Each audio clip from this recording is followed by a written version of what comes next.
Welcome to Season 5 of the Becoming Trauma-Informed podcast. I'm Dr. Lee, your host for the past 4 seasons, and I am delighted to announce the addition of a very special co-host, my husband and business partner, TLC. To become trauma-informed is to understand how trauma occurs, why it happens, and how to respond in a way that leads to repair and reconnection instead of further pain and harm. One of the biggest causes and effects of trauma is history literally repeating itself. Whether it's toxic patterns passed from parent to child, repetitive wars, political discord, or simply the habits we keep participating in despite our best efforts, patterns are evident everywhere we look. One thing is clear. If our past painful experiences aren't discussed and processed, the harm doesn't just continue to affect us. It seeps into our relationships, our work, and perpetuates damage into our future. On this season of the podcast, TLC and I will be discussing some of the most notable historical events in humanity and exploring what the past can teach us about the present, plus the potential impact on our future. We'll also be deep diving into popular trends and current events, exploring them from an intersectional and nuanced perspective. We'll focus less on finding the right answer and more on sparking curiosity and conversation. We're not going to sugarcoat it. The topics we broach will be activating, and the discussion will likely get passionate. We're leaving no stone unturned and publicly exploring the questions that most people dare not to even speak aloud. So if you're looking to learn more about trauma, to understand your own experiences deeper, or to dive into some slightly taboo conversations, we're excited you're here. Let's get into it. Hey everybody, welcome to this week's episode. Hey, welcome. That doesn't make sense. I don't know. I recognize you've done this a lot of times. You have already 4 seasons. Before this, you've done tons of lives. You've done groups and everything for like years and years now. And you have gotten really good at it. Mm-hmm. And when I hear you talk, you've got the voice done. You've got the intonation and the speed and the stuff like that. Mm-hmm. And I think in my head, I've listened to so many, but I don't think I've ever really recognized some of the different things that go into it. Yeah. Along with, in terms of it is still one of those things, you hear your own voice. It's like, oh yeah, it's a little odd, and I think it's going to be really good. And I think it's also the excitement of knowing what we have to share is really good information. Like that there's really a lot of cool stuff. And it's just something that I have always wanted to do in a lot of ways. But I don't think I ever really thought about the actual doing it part as much as I've thought about it being done. So this wasn't our planned episode 1. Like our planned episode 1 was to talk about the history of trauma and all of those things. Mm-hmm. And I hit the record button right here because we started to talk about this and I asked for your consent. Mm-hmm. Because actually, I think that this is super important. Yeah. I think it's super important for people to understand this because this is one of the things that kept us from not doing this for a while. Mm-hmm. Yeah. I generally like feeling like I know what's going on. Yeah. I have the information because in a lot of cases, like working at a museum or anything like that, I took pride in knowing all of the things. Yeah. All the pieces part. You'd ask me about a painting. I could tell you who painted it, when it was painted, and what style, all the different pieces, parts of it. And somebody had a question, I felt confident in knowing that I have the answer. And when it comes to historical information, yeah, I feel, confident in knowing a lot of it, but I also know that you know a lot about trauma. And while it's one of those things that, yes, I've heard you talk about it a lot of different times, read a lot of stuff on it, I feel like it's something that, especially when it comes to the science and some of the different things you've read, voluminous amounts of books about the. Don't tell on me. But seriously, that you have a lot of that knowledge. Whereas it's something too, when it comes to actually recording episodes, it's like, okay, it's not just about the knowledge. There's a whole other skill set that goes into it. The speed, okay, well, how do you start this? How does it sound natural? How does it really come across well? I'm so grateful that you're willing to talk about this because when we talk about trauma, and by the way, y'all, we're gonna get into, well, actually, let me just give a quick definition here. We're gonna have a whole episode on what trauma is, how it's developed, all those things. That's what we were planning on recording today. That ain't what happened, which is cool. So far. We may end up recording that. And I think this gets to be episode 1.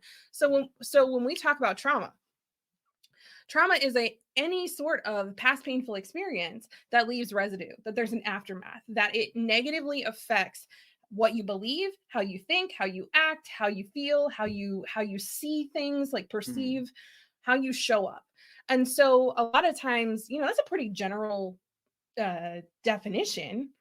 The opposite of that, or the thing that's on the other side of that, I should say, is resilience. And that's anything that helps you also see the world in a different way, act in a different way, show up differently, believe different, think differently, feel differently, except in a way that actually serves you.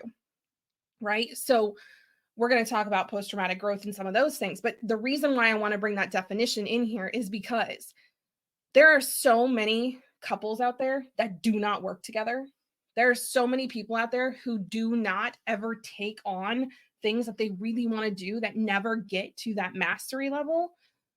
They don't try things because of social conditioning, because they believe that they have to understand all of it, because they believe they have to know the how, because they believe they need to be perfect at it right off the bat, because they think, oh, well, I'm looking at my wife, or I'm looking at this potential business partner, and they're so good at this. I'm like, I can't sit next to them and do it because everyone's going to see that I'm a, like insert your favorite self-deprecating comment there. And you and I, the fact that we're even sitting down to do this, I think shows your post-traumatic growth, shows your resilience, because for a while, like, you wouldn't even look at that. Yeah.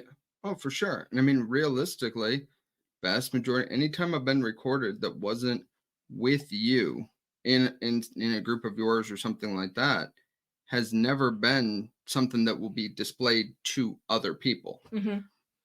Watch tons of YouTube videos, had so many ideas on them, never made one out. Even with TikTok, stuff like that, my idea was always, well, I just want to wait and make it perfect. And, it's got to be such and such level. And it's, and in a lot of ways, I think rationally, I recognize that a lot of the people, if I watch, somebody who's doing a podcast, they've probably done a lot of them before that point. They've gotten polished to that point. They have everything set up in the way that they can be the most successful in. But when I see that, and I think, okay, well, that's kind of how I want to do it. Yeah. Like we were joking before. Well, do we need a catchphrase on the intro? Okay. Or, is there a certain phrase that gets said every episode? Because the majority of people I've seen do that. I've never had something that's going to be saved and can be watched any other time. Yeah. So what I'm hearing, if I can offer my perspective on this, is there's some serious discomfort around being perceived in a way, like, I wonder, and I'm curious, is it around just being perceived in general, or is it around not being able to control the perception after it's out into the world? Yeah, I think so. Because that's the thing, when it's one-on-one or even in small groups or something, even if it goes poorly, the next group coming in I can really knock it out of the park. Yeah. And that first group, there's no record of it. It was there. It's gone. Yeah. They don't like it. Okay. Even if they were like, oh my gosh, I heard TLC speak and it was the worst thing I've ever heard. Right. People would be like, well, where's the video of it? You're like, oh, well, it doesn't And then exist. they come in and they hear you. And then hear me, and then I do really well. It's like it never really, I mean, it happened. Prove it though. Exactly. But it didn't happen. Yeah. Yeah. And that's how it's always been for me. Musicals, shows, football games, all of that. Games. Yeah, they'd be recorded, but there would all either be a large amount of other people there. There would always be something else that other people could perceive, you mean? Right. Yeah. There were other people to focus on too. Okay. It wasn't just on my voice speaking. They weren't listening to me or necessarily seeing me. They maybe for a second, but the musical itself was, however many acts, and it was hours long. Yeah. I may speak for a few minutes. Yeah. And even if my line got cut, okay, people may not even notice that. Yeah. I'm trying to think back to when I started doing this. I mean, I know when I first started teaching, I prepared a good amount. I know, I'm thinking back to the speeches that I gave. I think I've always prepared less than the average person, but one of my least favorite things to do was to record videos where it was just me talking to myself with slides. Mm-hmm. It was fine if I could say whatever the heck I wanted. My brain could squirrel. It could go wherever it went. And nobody was expecting it nobody was expecting me to say very specific things. The thing that really dysregulated me around the perception was, there's slides in front of me and I got to make sure that I say all the things and that I do it. And I don't leave any information out, and that I also keep it in a certain time frame. And so for me, the restrictions and constrictions on the plan actually made it harder for me to quote unquote perform. It made it harder for me to teach. It made it harder for me to speak or to present. And I know that a lot of people hear that and they're like, are you serious? I'm like, yeah, actually, if over planning is an issue for me. Mm-hmm. Over planning is an issue for me. That is when I am most likely to F it all up. And so even in you and me planning this out, it's been, okay, you've got all your notes and we talked through the bullet points of what was going to happen in episode 1. And you have like 3 pages of notes and quotes and things. And I'm like, don't tell me what they are. Don't tell me what you're going to talk about. Like, let me just vibe with it through. And I can only imagine, I think a lot of people see my preparation process and they see that as expertise. Like, oh, she can just show up and talk about anything. And I am going to practice not being humble. No, I'm going to practice not speaking from my humility wound. Let me say it that way. I am going to be humble because I'm going to honor that I know what I know and I don't know what I don't know. I'm good at what I'm good at. I'm not good at what I'm not good at. Yes, if there is an idea that I know a lot about, I can riff on that for an hour. Mm-hmm. And it is less about my expertise or brilliance on the topic than people think it is. Mm-hmm. A lot of it is, if you give my brain too many restrictions, it can't function. It's fascinating. Mine is almost the opposite. When I would walk visitors through the museum, I had to kind of hone it down to hitting very certain things and not going off topic. Because what I ended up doing is I would get excited about something. Somebody would ask me a question and I would start riffing on things. And I wouldn't just be talking about, okay, this Bible's from the 1600s. No, I'd be talking about the paper and what was going on historically around that time period. Next thing I know, even if the person was engaged, I've been talking for like 15, 20 minutes.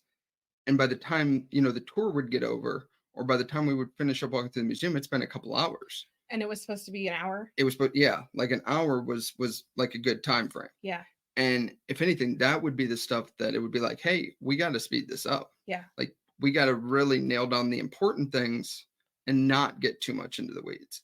So my main thing was putting more restrictions on, because I recognized when I didn't have, say, a sheet of notes, when I didn't have, okay, here are the bullet points to hit, I would get either excited about something, or there'd be something I had a, personal interest in, and I'd be like, oh yeah, like, here's a relic. Oh, this saint was amazing because this, and just kind of keeping going from there. And that's what messed me up then at that time. That was what caused my issues, rather than where you were saying, when you can riff like that, you do such a good job of being able to be like, all right, I got 45 minutes. Yeah. You can riff within that. And at the end of it, you hit your points. You're still at that 45-minute mark. As long as I can see a clock. Mm-hmm. As long as I can see a clock, because I know the main, like, there's 4 or 5 points I'm supposed to hit. And so if I'm still on point 1 and we're 15 minutes in and I've got 45 minutes, I know I get to speed myself up.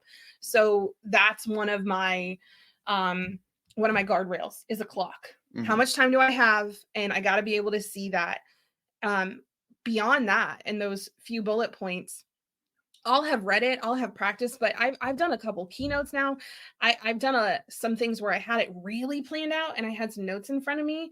I've had some slides. I've actually stopped using slides in most places. Part of that is just me sticking 2 big middle fingers up to academia in a way, because I'm being a little rebellious, and because you need slides at every presentation there. And I'm like, oh my gosh, like, I don't want to have to prep slides. And I also recognize that sometimes it's helpful for people to have something visual now. So when I create slides, a lot of times I'll do it with Lindsay, my sister.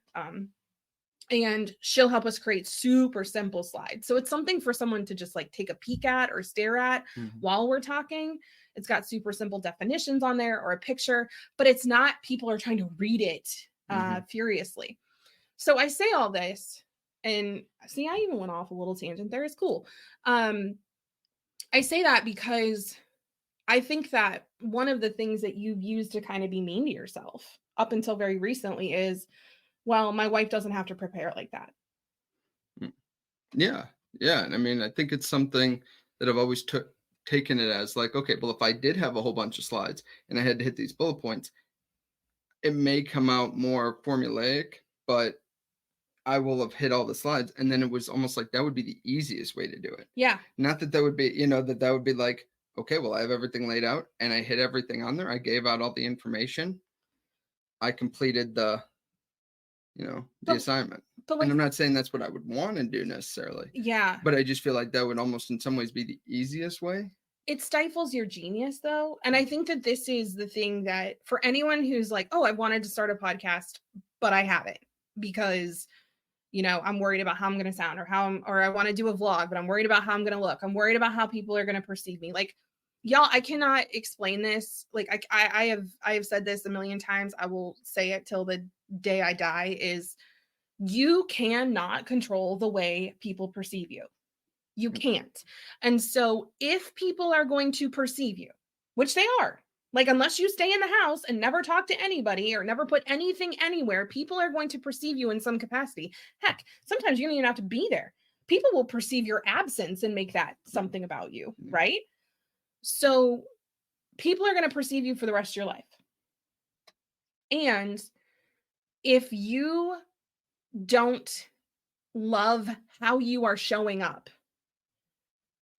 the likelihood that you're going to get perceived in some kind of way that doesn't even have anything to do with who you really are or how you really want to be is so much higher.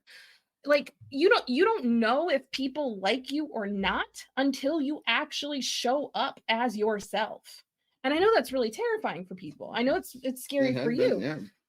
But I remember you talking about your voice and you're like, I don't like the way my voice sounds on video. And I'm going to keep it euphemistic here. I love the way your voice sounds all the time. I love your voice. And so to hear somebody that I love say, oh, I don't really like my voice. There's a part of me that's like, what are you talking about? But it's the same way that I'm like, oh, I don't necessarily love my body right now. Y'all, I've gained a good amount of weight since I left nursing due to some health issues and other things. And it's the same thing when I come to you and I'm like, oh, I don't really know that I love the way that I look on camera. And you're like, are you kidding me? Mm-hmm. Yeah. So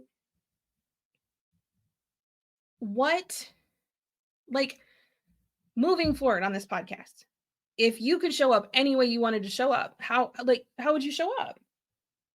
I mean, yeah, like show up like myself. I think in some ways though, there's just that constant knowledge of like, okay, there's certain things that I do that maybe, like sometimes I will go on too long. Yeah. And it's great having you here. I think that's why it's good us doing this together, because there are certain times where I'm like, something being fascinating to me doesn't make it necessarily fascinating to everybody. And sometimes I do tend to have that where I kind of forget, not everybody is, wanting to know the intricacies of a World War I battle and, how it helped, change the whole course of the war, say. Yeah, maybe for a very select group of people might want to hear me talk on that for an hour. But a general audience, or people that I normally meet, like if I were at a bar or something, say. Yeah. They're not going to be the kind of people. Okay. I hear you. And it's our fucking podcast. Yeah. Yeah. Like if people don't want to listen to it, they can turn it off. If people don't want to listen to a squirrel moment that you have or you going on a tangent, they can fast forward a little bit. Mm-hmm. Guess what, y'all? TLC is going to go on a tangent every now and then. It's going to happen. Yeah. I'm going to go on a tangent every now and then. It's going to happen. Also, we have this thing called like editing. Yeah. If put the tangent timer on there. Well, but that's my I think that sometimes we take ourselves, we preemptively think about how people are going to perceive us way too much. And we forget that this is supposed to be fun. Mm-hmm. This is supposed to be enjoyable. I get to sit here with you, my best friend and the love of my life, and talk about literally my favorite thing ever while you talk about your favorite thing ever. And we get to put it out there for people to listen to who also enjoy those topics. And then we get to make money off of humans coming into Trauma Club and coming into our other spaces at the Institute and talking with them more. And if they like what we said on the podcast, and if they're like, oh, actually, I'd like to go into that. Us going on tangents during a podcast that people enjoy also models for people, oh my gosh, I don't have to be perfect. I don't have to have a script. I don't have to do this the way that, Susie, Joe, Bob, whomever does it.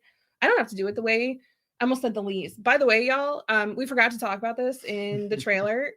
So TLC, what, you tell them. Yeah, no, ever since, so I'm the second. So my dad has always been Tim. So ever since I've been born, that was kind of the deal. I don't think they know your full name. So my full name, Timothy Lee Cordell II. But since I've been born, the deal was I go by Lee.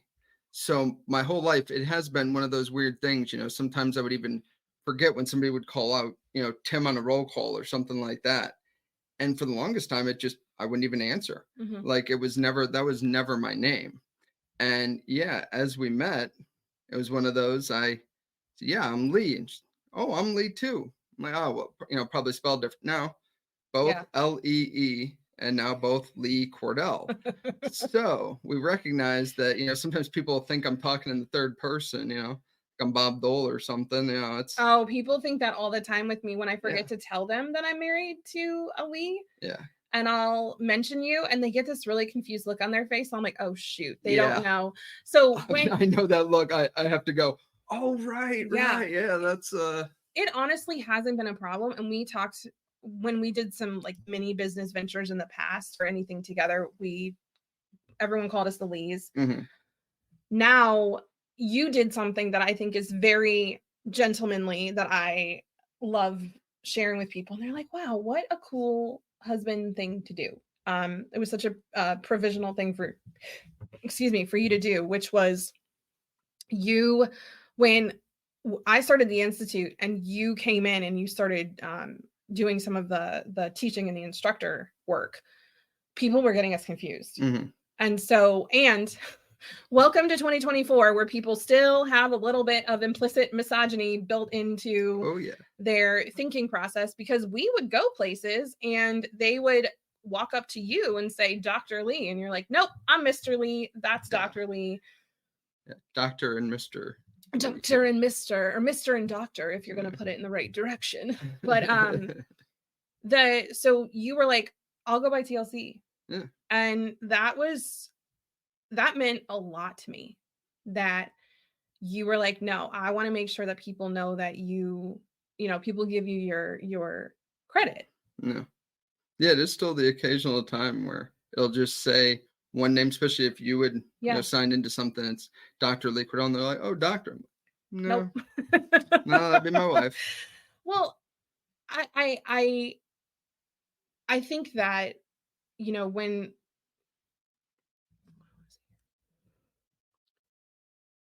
I am so grateful for you that you're just even willing to have this conversation, because I know that it's really vulnerable. And again, you're modeling for a lot of people, like, and this is really what we're going to be doing more on the podcast is bringing in our own experiences of these things. And honestly, I don't hear a lot of men talk about this. No, it's something too. The only time I've ever heard something even related to this was on Big Bang Theory, and it was used as the butt of a ton of jokes because the one character, his wife, was a doctor, and even though he had a master's from MIT, oh, that's right, she was doctor, he was not. Yeah. And it was played off to jokes of like, well, let's have the doctor answer, Yeah. And he was an astronaut and all this, and it's like, oh, okay, but she's the doctor. Do you feel like that added to the imposter syndrome piece a little bit? Or like, I don't know if it's, I've made an assumption that it's imposter syndrome. Do you feel like that added to the stress of saying yes to this and like prepping and planning for it, thinking about, people are going to see me as a more educated one? Well, I think maybe a little bit. True. But when it comes to certain topics, especially when it comes to stuff around trauma, and I think maybe, I hadn't even really thought about it. Yeah. But I do think it's something that you do have the doctor, and you really know a lot about this topic. Yeah. So me coming to it, there's a lot that I can maybe add, but I think it is I hadn't really thought about that, but Yeah. This is another piece of the reason that people don't go after things, right? In order to become a master at something, you have to practice it. You have to go learn. You have to go out there. We actually talk about this way back in season 1 on K is for knowledge. There's 3 levels of learning. And the first one is, okay, I know something, right? And this is what's so fascinating for me, because when somebody tells me I know this versus using other language, to me, I go, okay, so they are very sold on this fact in their brain. And if I push this, and not push it from the sense of like be resistant, but if I try to dig deeper than that, they may not be able to take that knowing to a more a less superficial level. It's, well, no, that's just what the truth is, right? Yeah. It's, well, the sky is blue. Okay, well, can you tell me why? Well, it just is what it is. Like, I know that the sky is blue. That's what I've learned. Okay, can you explain to me how? Nope, none of that's there. People defend what they know at that superficial level much higher than things that they learn at deeper levels. Oh yeah, I feel like the best scientists are the ones who can not only know what they know, but then recognize, okay, there is so much more to this topic than what I could possibly know within a lifetime. So it's like, I know a lot, but it's like when you read Einstein or something like that, and they go, oh yeah, there's this whole other part to this nuance. Yeah, that I kind of know about, or I kind of understand, like Einstein with like quantum physics. It's like, yeah, there's certain things that he kind of would understand, but there were certain things he's like, I don't know if this is real, right? If this works, whatever else. There were other great scientists that did work within that. Yeah. Well, and that is the level at which most people come at something that they really want to do. And they're like, okay, I know some about this, but I don't know enough to be able to talk about it. The way that you get really good at talking about something, this is something I used to talk to my students. So I used to teach, oh gosh, like what, 300-400 students a year. It might have been more than that. And I would in 2 major classes, and we would have the conversation. I'm like, look, y'all, let's see if you got it at the next deeper level of learning, which is understanding. And understanding has a few pieces to it, but the biggest piece is, can you explain it to someone else? Can you answer their questions? Can you connect it to other ideas? Can you argue the validity of this compared to another idea? Can you compare and contrast this thing that you understand with something else? There's all these different, it's called Bloom's taxonomy, if anyone wants to go nerd out on it, but there's all these different levels of learning. And so I would tell my students, I'm like, look, you want to know if you just memorized, AKA you know something, or you understand it, go teach it to one of your classmates. I would have my students, I'm like, if you have no one else in your house to ask you questions, set up some stuffed animals, like talk to your dog, teach your animals, or put a picture on the wall, teach it. The way that I learned so much while I was teaching, which people are like, oh, you were teaching advanced classes. Like, I did not know all of that. I did not understand all of that. I had to go in and be able to really learn it and understand it myself to just be able to even present the information. And there were times when students were like, I have a question on that. I'm like, let's Google it together, because I'm just learning this along with you. How many different medications are there? Oh, yeah. The idea that you could possibly know them all and keep them all straight.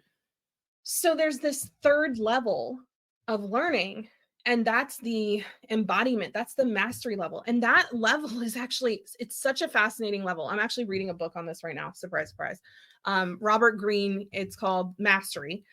And he's talking about that this level is actually very primitive. It is a pre-verbal, like our human brains, before we could talk, had the capability of mastering things, like just innately knowing what to do. And so a lot of times this is what we refer to as experts intuition. This is, it's somebody who's been in something for a long time that can look at a scenario and go, something's off here. I don't know what it is. Mm. There's some sense that as I'm looking at this very big picture, that one piece or two pieces don't fit. It's also the ability to just move without thinking and do the right thing. And so that requires so much practice. And so a lot of people are like, well, I really want to do the thing. I want to go out there and be like the best blank, or I want to be a top ranked podcaster, or I want to make $100,000 a month doing this thing. Do you know how much you need to go practice? Oh, it reminds me of baseball. Right. You can, it's just one of those you have to practice. There is no way to get around it. Yeah. And at that mastery level, one of the things I think of Neil deGrasse Tyson, he's one of my favorite teachers because I have heard that man say, I'm not sure about this. I don't know. There's so much we don't know. What we know is a fraction of what's actually out there. These ideas could change. He's so flexible. Oh yeah, I've heard him actually say, yeah, you know what? I was kind of wrong on that. Yeah. New research has really shown, this. And while it seemed reasonable, or it seemed like probably the likely case, it's not been shown not to be. And he'll actually come out and say that. I'm always like, yes, that is so awesome. So when you connect that back to what this podcast is about, becoming more trauma informed, when one of the biggest traumas I see in our children is that we teach them that they need to be sure of things as quickly as possible, and that they need to be the best at things as quickly as possible. Oh yeah. The idea that you have time and space and there is protected energy for you to try new things, to create, to experiment.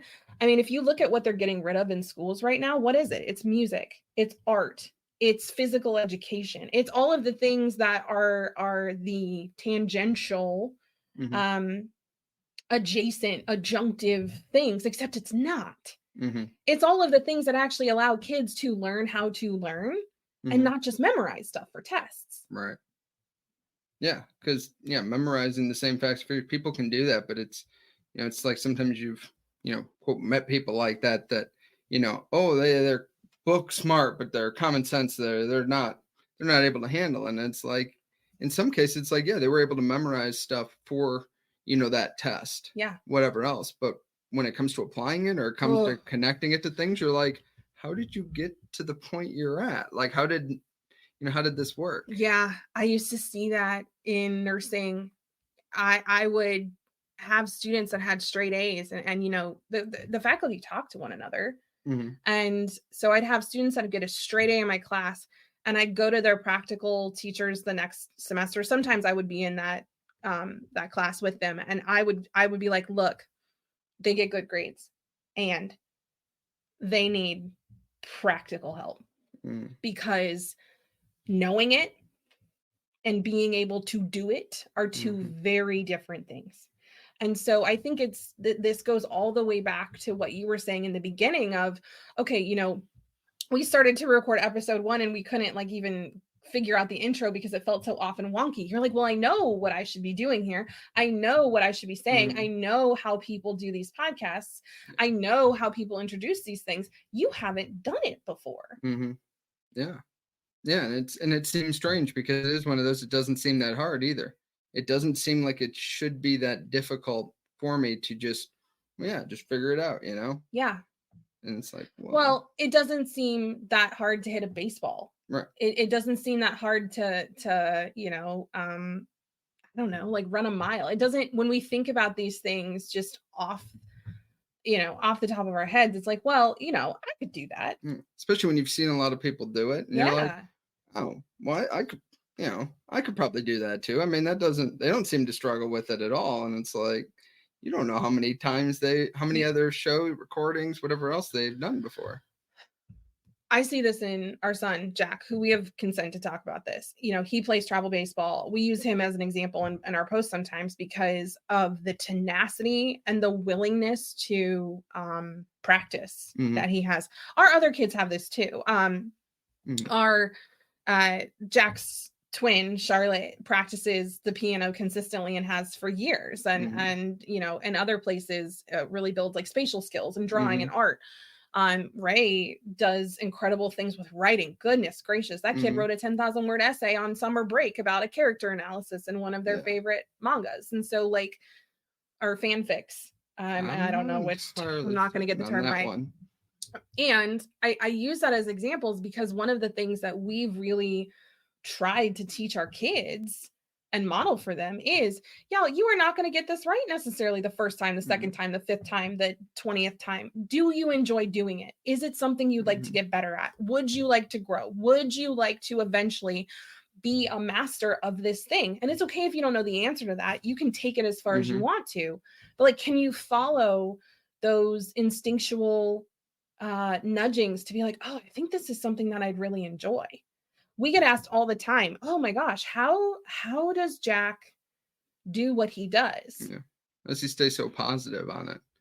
Like even when he has a rough time, coach was just telling me, I think on Monday, 2 days ago, that he is just the happiest. Even when stuff's going wrong, he's like stopping. He's like, okay, I want to work on this. I want to figure this out. And he's like, dude, it's amazing. Right. It's like he's so just happy to be doing this. He loves this. I'm like, he really loves baseball. Like that's his thing.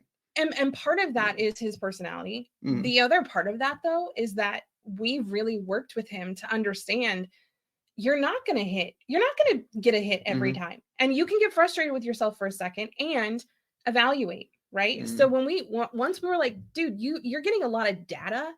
You're getting a lot of data points that you can go back and look at and learn from. He started having you record his at-bats. You take all his stats. He watches them after the games. And he's like, okay, I can see what I was doing there. Even sometimes between at-bats. He's like, hey, can I see that last at-bat really quick? Can I see my swing on that? We're like, go in the dugout, buddy. Okay, I was uppercutting a little bit on that. Maybe if I move my hands. But yeah, it is one of those, I think, especially with baseball, is awesome. Because I'm like, okay, he kind of took it in early on. I said, best players of all time. Like nobody has batted 400, which is in 10 at bats, 6 times you get out, 4 times you get a hit. That doesn't happen since George Brett in the 80s. I mean, that's nobody hit. Most people, if you hit 3 out of 10 times, you're doing great. You're hitting 300 and you're in the major leagues. That's a really good batting especially average. As a pitcher. Goodness gracious. So that being the thing, no matter how good you are, no matter if you were the best that ever played, you're going to get out more times than you're going to get a hit. And that's because, again, walks aren't taken into account. Anything like that. The majority of the time when you get up and you put that bat to the ball, majority of the time you are going to get out. And it took him a little bit. I remember telling him that. And he was like, yeah. And I even sent him a video and he was like, thanks for that. He's like, because, that does kind of put things into perspective. And I think he just kind of recognized like, okay, I had a bad game. Well, it's baseball. Well, and the other part about it too is, sure, you want to go with your natural talents and abilities. And also you have no idea what those are. I've seen this so often. And actually the book Mastery talks about this. There's another really great book called Mindset by Dr. Carolyn Dweck that talks about this. So often we look at prodigies and we go, oh my gosh, they've been good at this since they were. Do you know how many child prodigies there are out there that are now, and I don't mean this like as a character piece, but like they are adults doing mediocre in whatever they're doing because one of two things typically happens. One, nobody tells them, hey, you're really good at that. Let's teach you a growth mindset so that you can learn how to foster this. A lot of times when there's a child who has a talent or an innate gift at something and they really enjoy it, that can be seen. I see a lot of past painful experiences. We have family members who are incredible musicians that didn't become musicians because it wasn't a quote unquote safe career, right? Or they weren't quote unquote as good as insert person's name here. And I'm like, okay, but you were playing 8 to 10 hours a week. What would it have looked like? If you had somebody go, you know what, go after that for a year, go after that for 3 years, let like wait tables, do the things see how it goes, and put in 40, 50 hours of work a week into that craft. Like, we don't know what would happen. Yeah. So that's the first one, is that it never gets developed in the first place. The second one is that there's a wall that gets hit. Mm-hmm. And that wall is the first time it gets hard. I know. I just laughed. I'm like, that's what she said. And the first time that it gets difficult, right? Yeah. The first time it gets difficult. This is the problem with doing a podcast with you. Right. Anyway, the first time it gets difficult, they've been taught you're a prodigy, you're a genius, like you have innate talent at this. And so it's not supposed to be hard. Oh yeah. I was thinking of the basketball player that gets his height early. And Mm, he's well over 6 foot by the time he's still in middle school.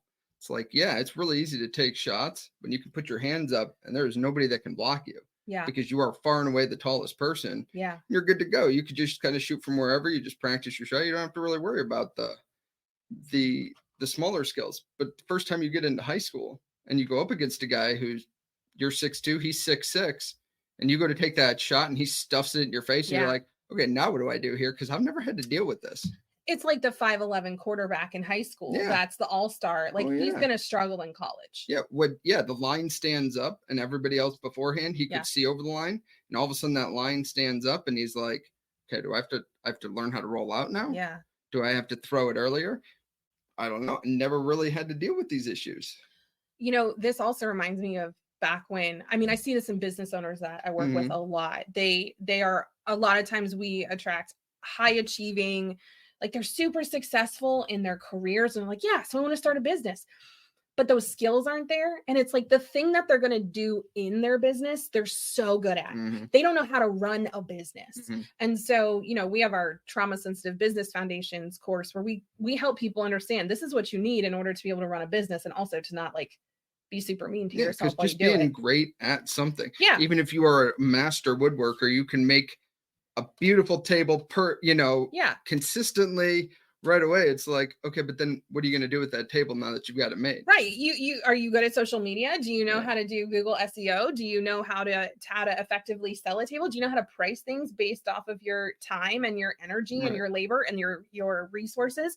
Do you know how to what happens if you put it out there and it goes viral and people order 50 tables? Did you accidentally set up your website so that people could order 50 tables and now you have to make 49 tables in so much time? That's a Big Bang Theory episode 2. Remember with Penny and the penny blossoms? Yeah. That's a whole thing. There's like 5 geniuses in this room setting up this business, and they forget to uncheck the box that allows for rush shipping, and they've got to make 1,000 overnight. And there are so many pieces and parts to starting a business that you just don't know. And that doesn't mean you're stupid. That doesn't mean that you're incompetent or incapable or you're going to be bad at it. It just means that there's a learning curve. Yeah. Yeah. I think sometimes, especially when it comes to business, a lot of people get this idea like, well, I've been to stores and I've seen, how things generally work. I feel like almost in some ways the familiarity of something, the more times you've seen it happen either on TV, in person, whatever like that, it almost makes it seem so much easier. And it's like once you finally are actually in that role, you're like, wait a second, there's how much more that goes into this? Yeah. And it's like, when you break it down, okay, you have a store. Okay, what do you price the products at? What's the margin? Right. All of that gets factored into some of these places, but it's like you just as a visitor there, you see, okay, you just take a stamp, you put the price on the thing, you walk away, somebody comes up, they want it, they buy it. If not, well, you're good. Well, okay, taxes, and then you're paying the employees that are there. There's just all this other stuff. There's so much that goes into it. And that is why, honestly, I love that we have this section in Trauma Club for business owners, because, there's stuff that comes up from a trauma and a resilience perspective in just being in work and being in stressful or high responsibility situations. And the reason we have that specific forum for business owners is because there's a different piece to it when you're the one making the calls.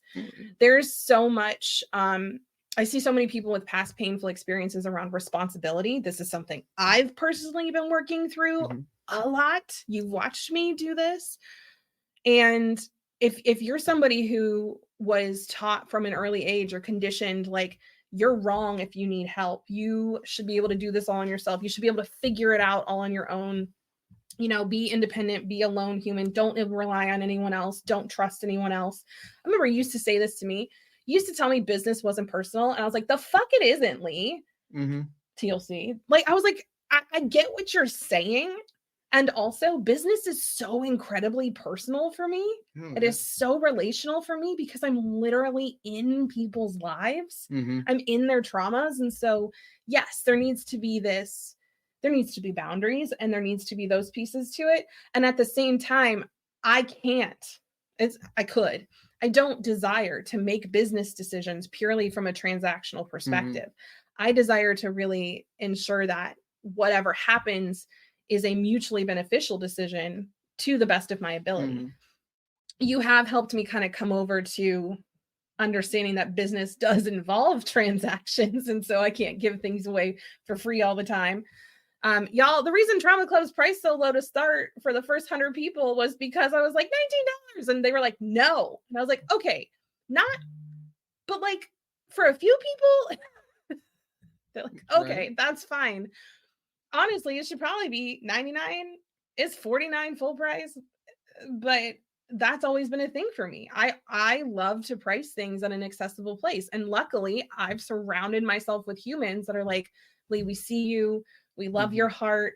We love that you want to make this accessible. We also need to keep the lights on. We also need to make sure team gets paid. We also need to make sure we can keep that kid in travel baseball and keep paying for those piano lessons and keep buying those manga subscriptions and all of those things. So, see, I just tangented.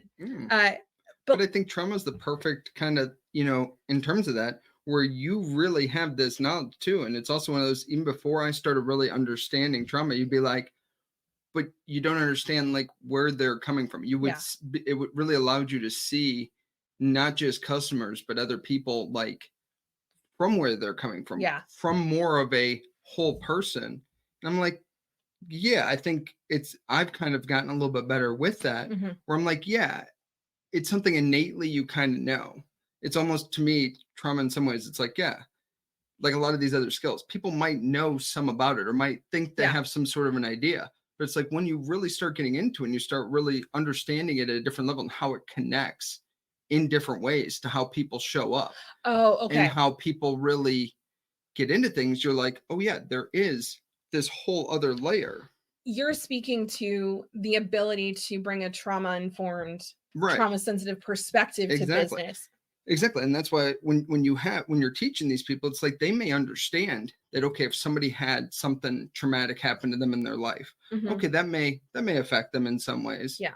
But how that actually relates to business, how that actually relates into, and how that relates to them as a person. How to better understand that. It really does add that whole other level of depth to their business, to their interactions. And to your point, I think this is, I'm just making a connection right here. Let me let it like sink in. So one of the things that we hear a lot in our spaces is that they're really diverse, and they're diverse in thought, meaning we have people who, believe very different political beliefs, religious beliefs, economic beliefs, all of those things. And we also, our spaces are very diverse in terms of religion, ethnicity, gender expression, sexual orientation, all of those things. Socioeconomic status. We've got people who are, multimillionaires, and we've got people who are on government assistance. We've got people who, really just like, we have such a diverse space, and people ask me all the time how we created that. And I really don't know. It wasn't an intentional, like I knew that was a desire, but it wasn't something that I went, let's see how we can get as many diverse people in here at all. I think we took it from the approach of being intentional about being accepting and understanding and welcoming and inclusive. But I say all that to say, we've been getting more men in our space, and particularly men of color in our space. And which is just like jazzes me up so much to have, because that's one area was men that we didn't have. It was like 90-10 in our space. And I've had several conversations with them recently. And when you think about, okay, well, they're men, right? According to our current society, they should be great at business because business favors men. The patriarchy favors men. And yet you just shared your story as a white man of like feeling like, oh gosh, I don't know that I'm going to be perfect at this right away. I don't know that I'm going to be successful at this right away. Some of the stories that I hear from men of color are, okay, I'm being told that I hold this privileged position in which I should be able to start a business and be successful at it. And yet there is a very deep sense of scarcity and fear around putting myself out there to be perceived as a man of color in today's world. And I don't think I understood the level of trauma and the intersectionality and just all of the pieces and parts that went into that until I started having conversations with some of these people. I understood it from the woman of color perspective, being a woman of color. Now I'm light skinned. I passed the brown paper bag test. So my experience is different than women who have of color who have darker complexions. And I didn't really think about it like that. I had never thought, oh goodness, if society's taught you that you're supposed to be really, really good at this, that can be just as traumatic as society teaching you you're never going to be good at this. Oh, yeah. And I think it's always been fascinating to me that you have so many people who go on to do great things. And as part of their origin story, it's like, okay, he tried these 8 other businesses, they failed, and then he was able on his 9th business to get it going. But I think what's always been interesting, I never really had thought about it, is that between each of those businesses, at one point, he was broke. Yeah. He was, a broke guy who didn't really have anything going on. And then from there, kind of, now granted, some people had something to fall back on and stuff like that, but in a lot of cases, but that can be kind of rewarded. But it was one of those, I don't even know where I heard it, but they were talking about, and again, not to say that this is my experience, but like black man was saying, yeah, but if my business fails, I'm a bum.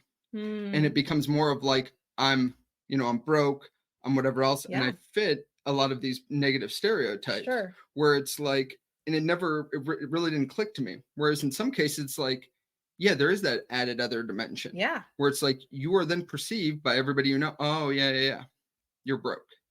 You have all these other issues rather than like, oh, that didn't work out. Okay, go ahead, try the next one. Right.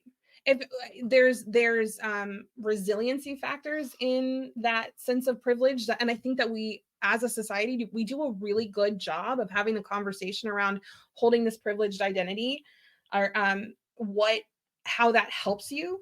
And I do think it's an important part of the conversation, though, for people to understand. It's nuanced, right? There is a little bit of nuance to this. I have met so many white men who are terrified right now to make any kind of move or do any kind of thing. They are, I talk to a lot of their spouses, and they're like, I don't know how to help my husband or how to help my partner. Like, he doesn't want to try. He is having he's depressed. He's using substances. Like, he doesn't like his life. He doesn't like his job. He doesn't like what he's doing. And I know that there's something in there. Like, I can see that spark in him. I know that if he really went after what he wanted, his life would feel so much better. And I have no idea how to help him get there. And you and I have had conversations around this before. And something that you pointed out to me was, and actually we talked about this in our trauma training program earlier this week. We talked about the definition of autonomy. And in that book, Judith Urban is Trauma and Recovery. She's talking about that autonomy requires, she's talking about how we as helpers, right? Those of us who are holding space for people who want to heal from trauma, how it is our job to help people complete the healing that they have started spontaneously.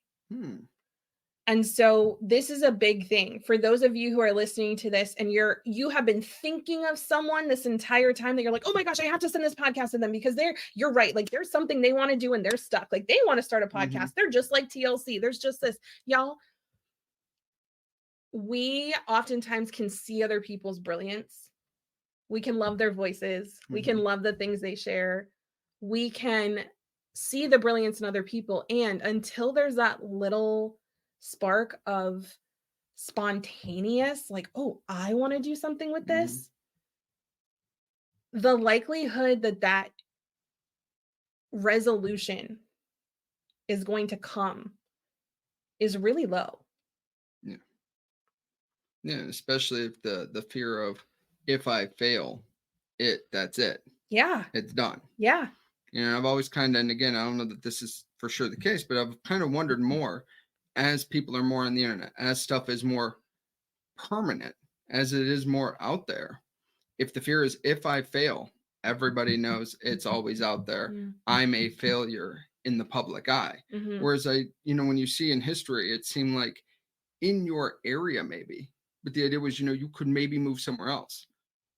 But it was, but now there is you can't move somewhere else. Like I guess you could like scrub your identity from the internet and like go pretend to be someone, but that's really hard to do these days. And you can try and become someone else. But now so many things are that you say something wrong, you do something, and I don't mean just wrong, like you had some sort of a belief that was, generally people speaking, looking at it, we're going, well, that's really messed up. But the idea is there's no coming back from a lot of things. You can't there's not a lot of redemption that's allowed in, and we're going to actually get into that in a whole episode on cancel culture and those things later on in the season, and I'm really excited for us to talk about that. I if you're listening to this, and again, we did not plan on talking about this at all. This was not episode 1. Use this as evidence, because one thing that happened while we were talking is you got comfortable. Yeah. We sat here, we had a good conversation. We squirreled, we went off on tangents. We wove our way through a journey. We ended up in a really cool place, and like your voice sounded amazing throughout the whole thing. Yeah. Yeah, I didn't do the really deep style, Yeah. So but like that you did it.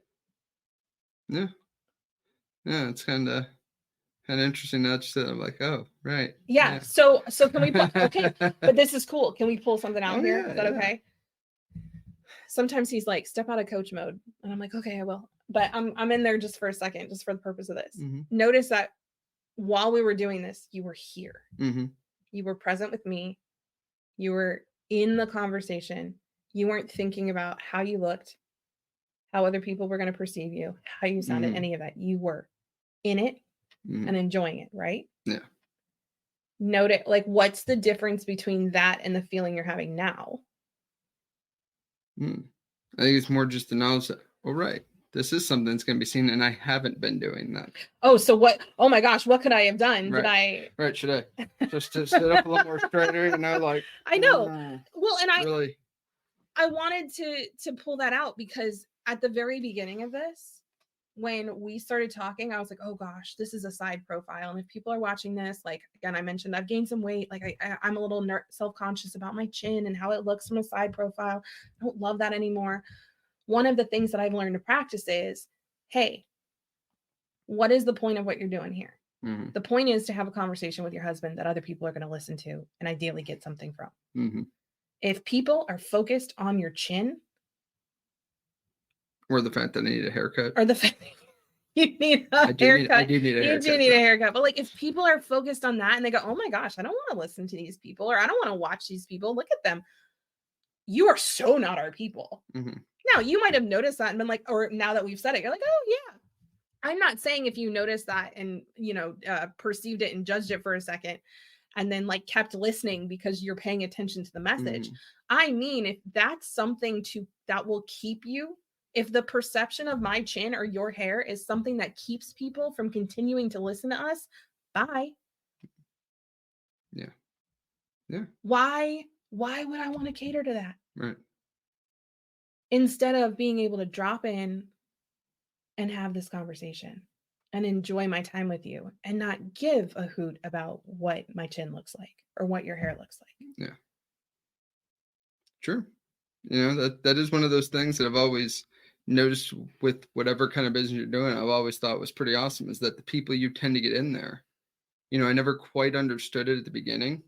Like, oh yeah, I'm getting these people that I really enjoy working with, whatever else. And my thought was, well, the people I would enjoy working with are people who have money that's green. Like I don't understand. Why would you care in some ways who your clients are if they're paying, and then cool, then that's and it was one of those, as you've been building spaces, especially when it's people interacting with each other. I'm like, okay, this does make a lot more sense. Everybody's coming from this baseline knowledge and understanding of like, okay, we all at least have this understanding of what trauma is, how certain things can interact, and really working within business and coming with each of our unique kind of perspective and unique abilities to really kind of come together to make it, even better. And I'm like, okay, this makes so much more sense why you would kind of went in that direction. But yeah, initially, if I'm being honest, I couldn't quite understand it. I'm like, well, yeah, they're cool, but like cool in what way? You mean like they have a large reach and that'll bring more people in and bring more money in because, well, business, that's the main goal, and I was like, because, it didn't quite click to me for quite a while. And I'm like, okay, yeah, this is why you said like, okay, this client really wants to work with me, but, I don't think we're right. I'm going to hand you off to somebody else. And to me, there were a couple times where you would say that. And I was like, but they want to pay you, and you're saying, no, I think you're going to be better off with this person over here, who really does something in sort of the same vague like vein that I'm doing, but they don't do the same thing, they don't do it in the same way, and they're going to be a lot better fit for you. And in my head, I'm like, yeah, but couldn't you still like, why not still work with them? Do you want to know what that is? That's mastery. That is me getting enough data points to be able to go, okay, what is going to happen here, and what you're going to be required to do, what this person's going to want from you, what the deal is compared to the amount of money you're going to make. It's not worth it. Or I'm not going to be able to serve this person to the level that they need, or that I would feel good about serving them. So mastery, a part of this is also you become a little bit of a fortune teller with mastery. When you have enough data, that is when, from the past, that is when you are able to extrapolate towards the future. But the thing about mastery is that you're accurately interpreting the data. And I bring this back because in trauma, and I can't wait until episode 2 where we go through the history of trauma. When we have past painful experiences, they shift and they distort the data points. Our brain believes that data is telling us something that it's not actually telling us. So, you failed and your parent screamed at you and told you how horrible you were. Well, the data that you get from that is failure equals bad. When in reality, failure is just trying something that doesn't work. And the best way to figure out what works is to keep trying things that don't work, or to ask other people to get mentorship and go, hey, do you know all the ways this doesn't work? Because that means I don't have to do any of them. You've already figured that part out. Yeah, you start in step 7 instead of step 1. Yes. Mastery is, I have done this enough to be able to see patterns.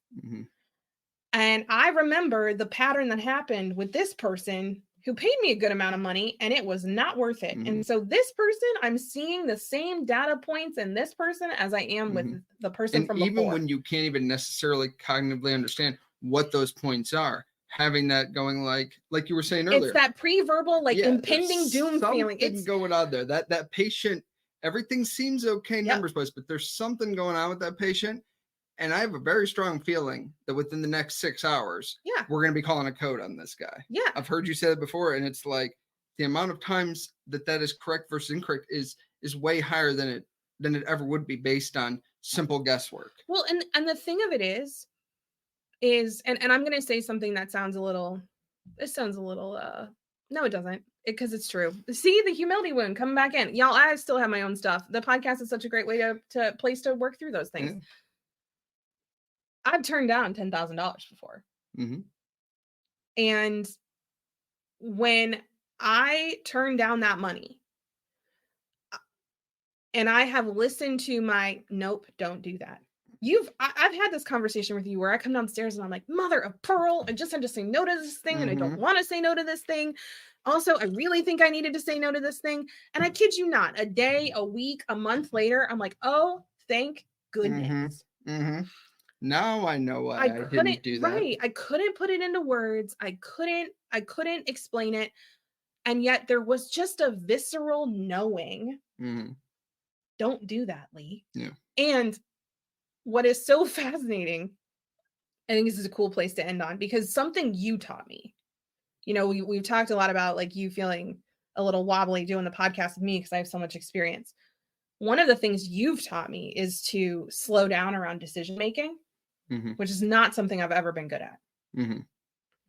And I can think all the times where you tried to get me to slow down, and I did, which is a mastery tool, by the way. Masters, there's no urgency there because they understand that moving quickly costs them the most, like mistakes. I don't mean not moving efficiently. I mean jumping into something without doing a little due diligence, even if it's 5 minutes. The times that I have come to you and tried to move rapidly and you have tried to slow me down, and I've gotten really frustrated and been like, well, you just don't believe in me and all that. And then I've gone to do it anyway. They never worked.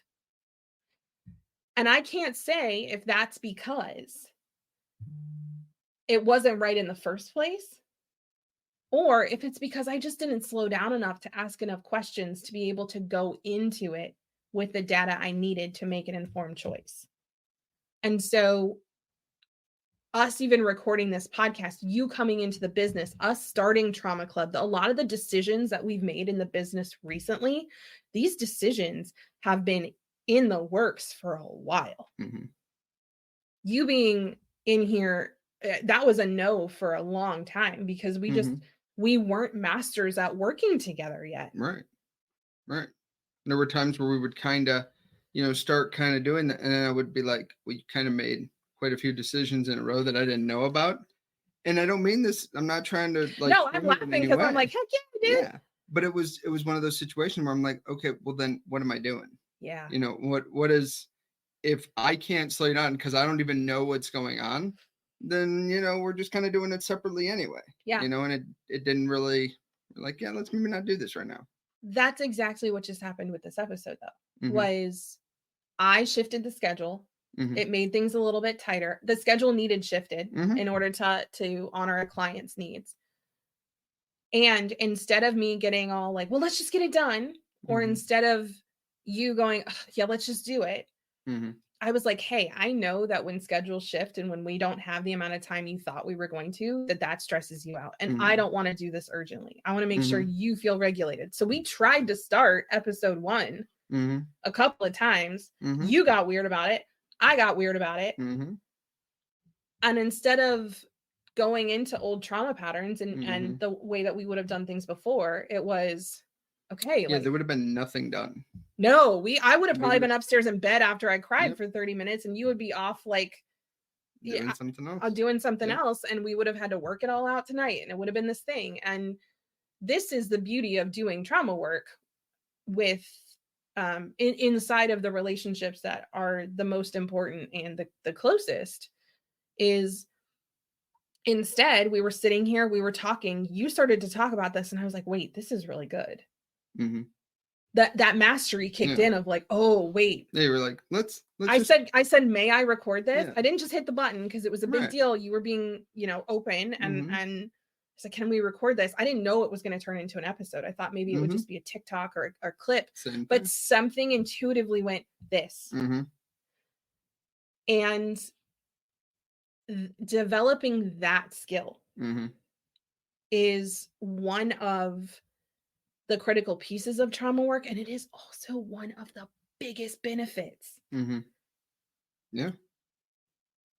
Because if you'd told me beforehand, okay, we're not going to do what you have all your notes and stuff here on. We're going to do something else and we're going to, quote, wing it, if you will. I'd have been like, no, I would have been really like nervous in a lot of ways because while it does work, I think there was something even us just sitting here talking it out, I think I've kind of realized, oh, that kind of was where a little bit of that was coming from. And really it wasn't until we talked it out until really does help me even more understand. Yeah. And I'm really glad you did record it, because if we'd had to try and do this again from the beginning, it would have been this conversation could never get fully created again. And that's one of the beautiful pieces about mastery too, is that you can really you can take advantage of those synchronicities. You can notice those moments of you're like, oh, this actually might be something. Mm-hmm. It is, we don't have time to talk about it. It reminds me of Rick Rubin and his new book. I can't remember exactly what the title is, but The Artists, it's about art and how to connect with that creative process. But it goes back to what we've been talking about this whole episode of, as you really go internal and start there and go like, what do I want to say? Like, how do I want to feel while I'm doing this? What do I want to talk about? Like, how do I not be distracted by how other people are going to perceive me? And how do I share my perception? Mm-hmm. The more you do that and the more you experiment with it, the better you're going to get at noticing moments that you're like, oh, right? It's when the photographer catches the photo. Yeah. It's when the painter captures that really like just mundane thing. Mm-hmm. It's when, it's those moments that just stop you. And you're like, that's a thing. Sometimes you don't even know why it's so right. Yeah. Why, when you look at a painting, it's like, yeah, it's a painting of a bowl of fruit. But it's almost like sometimes you can just tell like that, whatever it is, they got it and they nailed it. But that is a master. More often than not, that is a master using that pre-verbal, primitive, intuitive, that. Yeah. The photographer just sees, a random thing and like, nope, hold on. Right. I'm taking that picture. Why? Sometimes I feel like they don't even know. But that's where it is. And then, that's what goes on to win the prize. And it's play. And it's fun and it's experiment and it's let's just see if this works. And here's the thing, if we had just recorded this for an hour and 10 minutes and it didn't work, guess what we would have done? We would have scrapped it. You're more comfortable doing a podcast. Yep. I've learned things about you. You've learned things about me. It's worth it. It doesn't matter if the end result is something we put out to the world or not. Did we learn from it? And so if you are someone listening to this going, man, there's something that I have been feeling really called to do, and I've got some past painful experiences around this. I think I might have some conditioning on this. After listening to y'all talk about this, there's some pieces that are resonating. Y'all get in our space. Yeah. Come hang out with us. Let's figure this out. Yeah. Let's get you where you need to be. Yeah. And where you want to be. Yeah. It's where you want to be. And when your brain invariably starts going, but I have to do it perfect, but it has to be this, but it has to be that. Guess what? We would love to hear you talk all about the reasons why this can't happen for you, because we've not only have we heard most of them, we know what it feels like. We've been there. Yeah. And sometimes you just got to be able to say it to someone who's like, man, I get it. I get being scared, and I get that feeling of scarcity, and I get all of it. And what would it look like for you to try just even a little bit? Like, what would you need in order to be able to do that? How could we shift your perception just slightly, just enough that you could go, okay, let me just try this tiny toe dip into this. So yeah, join Trauma Club. If you're a business owner and you're like, I actually want to do some big business stuff, like I want to get in here and learn about how to shift my sales, my marketing, my operations, my finance. I want to make sure my business feels good for me and my clients and customers and my team when and if I have them. Our Trauma Sensitive Business Foundation's self-study program, I highly recommend that. It has monthly enrollment, so it's not something that you're going to have to wait to get into. If you purchase today, you'll be in the next cohort the next month. And it's something you can use. Yeah. Very, now. Yeah. It's not something you have to, at some point in the future, you can really apply it. No. As soon as you purchase, you get access to those self-study modules. And then the next cohort that starts the following month, you get weekly coaching calls with Brittany Bowman, who's one of our key operations people. She's amazing. She's phenomenal. She's also in Trauma Club, so you'll get to meet her there too. Yeah. So Trauma Club, $19 a month. Trauma Sensitive Business Foundations course, that's $888. We have a 4 split payment option if you want to check that out. We'll make sure both of those links are down in the show notes. Thanks for vibing with us for this unexpected first episode. Yeah, thanks for being here. All right. See you next time, guys. Bye. Thank you so much for listening to this episode of our podcast. If you've enjoyed what you just heard and you'd like to dive deeper into trauma and recovery work, come check out Trauma Club, our private membership community. It costs less than a therapy session, feels a lot better than a night out distracting yourself, and is built to be enjoyable for extroverts and introverts alike. You can head to jointraumaclub.com to hop in today and use the code BTIFAN, that's BTI fan, to save 50% off your first month. And if you want to talk to TLC or me directly, we would be stoked to hear from you. You can send us a quick message by heading to the show notes and clicking the Send Us a Text Message button. See you next time.